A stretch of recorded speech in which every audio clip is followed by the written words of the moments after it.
જય મામાદેવ, જય માતાજી. મિત્રો, આજે ફરીથી એક નવો વિડીયો લઈને આવી ગઈ છું જે વિડીયો આપણે રાખેંગાર વાવનો વિડીયો છે. તો આજે હું તમને એ રાખેંગાર વાવ બતાવીશ અને એના વિશે થોડી ઘણી જે કંઈ પણ માહિતી મારી પાસે છે એ પણ તમને જણાવીશ. તો મિત્રો, સૌથી પહેલાં મારી ચેનલમાં જો નવા હોવ તો મારી ચેનલને લાઈક કરજો, શેર કરજો અને સબસ્ક્રાઈબ કરવાનું ભૂલતા નહીં. અને બેલ આઇકન જરૂરથી દબાવી દેજો, જેથી કરીને કોઈ પણ નવા વિડીયો આવે તો સૌથી પહેલાં તમને નોટિફિકેશન મળી રહે. અને જૂના હો તો એમણે લાઈક ને શેર તો જરૂરથી કરવાનું ને કમેન્ટ પણ જરૂરથી કરવાની.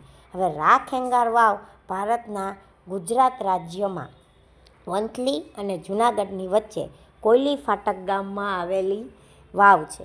ગુજરાત સરકારના હેઠળ સંરક્ષિત એવી આ વાવ તેજપાળ વડે બંધાવવામાં આવી હતી, પણ ભૂલથી રાખેંગારનું નામ તેની સાથે લાગે છે. હવે તેજપાળ વાઘેલા વંશના દરબારના એક મંત્રી કે જેઓ વસ્તુપાળ સાથે પ્રખ્યાત હતા વડે પ્રવાસીઓના લાભાર્થે આ વાવ બાંધવામાં આવી હતી.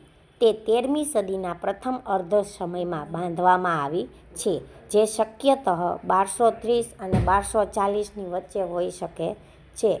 જીનહર્ષના વસ્તુપાલ ચરિત માં તેજાલપુર અથવા જીર્ણદુર્ગ એટલે કે આધુનિક જૂનાગઢ વિક્રમ સંવત 1497 અથવા ઈસવીસન 1441ના વામન સ્થળી એટલે કે આધુનિક વંથલીની વચ્ચે વાવનું નિર્માણ કરાવાયાનો ઉલ્લેખ છે.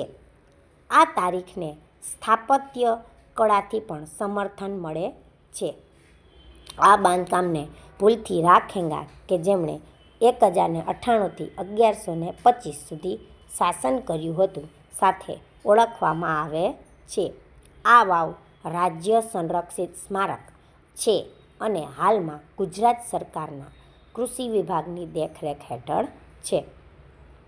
વાવની દિશા ઉત્તર દક્ષિણ છે, જેમાં ઉત્તરમાં પગથિયા અને દક્ષિણમાં કૂવો છે.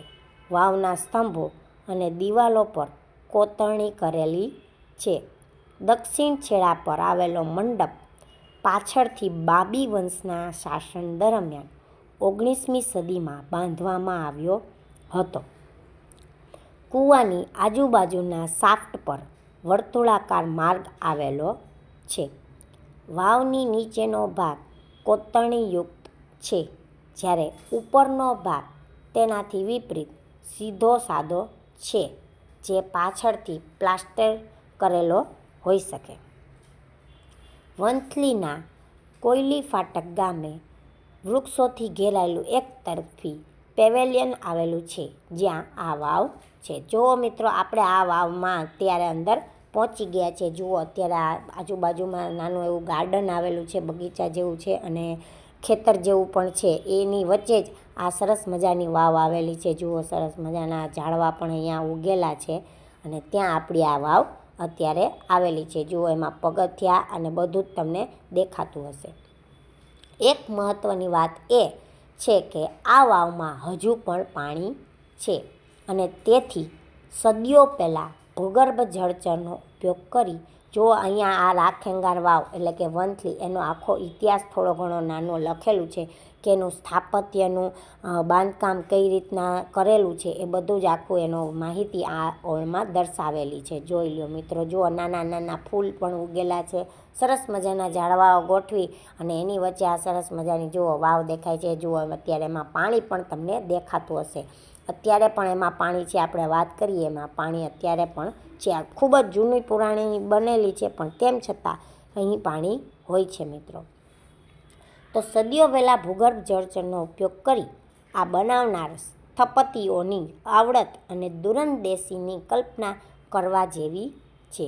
આજે પણ પ્રવાસીઓ અહીં થંભે છે અને પાણી પીવે છે. આ રીતે તેજપાળ પોતે ઇતિહાસ થઈ ગયા પછી પણ તેનું કામ આજે લોકોને મદદ કરે છે. તો મિત્રો, જોઈ લો, આ આપણી વાવ છે અને જુઓ આજુબાજુમાં સરસ મજાના ઝાડવા, બગીચા જેવું સરસ મજાનું ગાર્ડન સરસ મજાનું કરેલું છે અને ત્યાં જ આપણી આ વાવ આવેલી છે.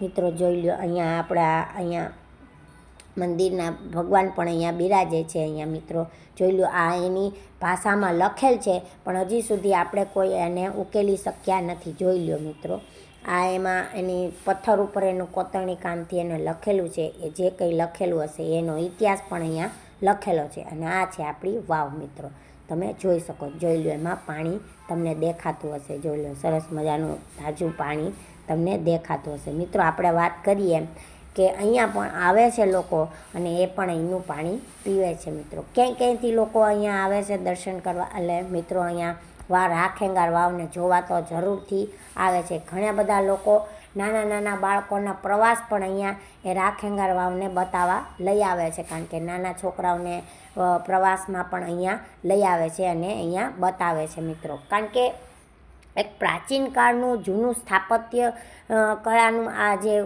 કરેલું છે કામકાજ, એ બતાવવા માટે સ્પેશિયલ લોકો અહીંયા પ્રવાસ લઈને આવે છે મિત્રો, અને નાના છોકરાઓને પણ બતાવે છે. જુઓ, અહીંયા ગાર્ડનમાં કમળના ફૂલ પણ ખીલેલા છે, એ પણ બધું તમને દેખાતું હશે. અને અહીંયા પગથિયાં છે, વાવમાં અંદર ઉતરવા માટેના પગથિયાં છે, અને પગથિયાં ઉતરીને પછી આપણે વાવમાં જઈ શકીએ છીએ. તો મિત્રો, જો મારો વિડીયો ગમ્યો હોય તો મારી ચેનલને લાઈક કરજો, શેર કરજો અને સબસ્ક્રાઈબ કરજો. અને હા, કમેન્ટ કરવાનું ભૂલતા નહીં. ફરીથી મળીશું નવા વિડીયો સાથે. ત્યાં સુધી સૌને જય શ્રી કૃષ્ણ. આવજો, ટાટા.